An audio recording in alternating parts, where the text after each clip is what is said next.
चाचा दो चाय।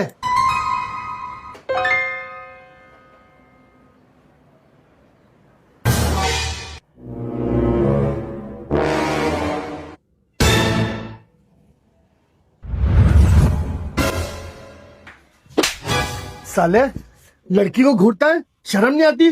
तेरे घर में माँ बहन नहीं है? तुम जैसों की वजह से ना लड़कियों का घर से निकलना मुश्किल हो गया है।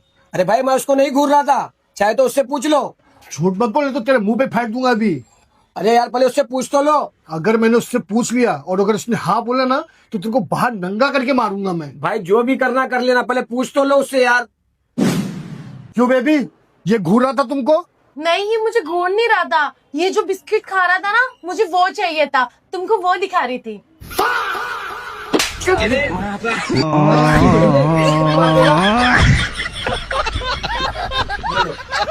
Thank you.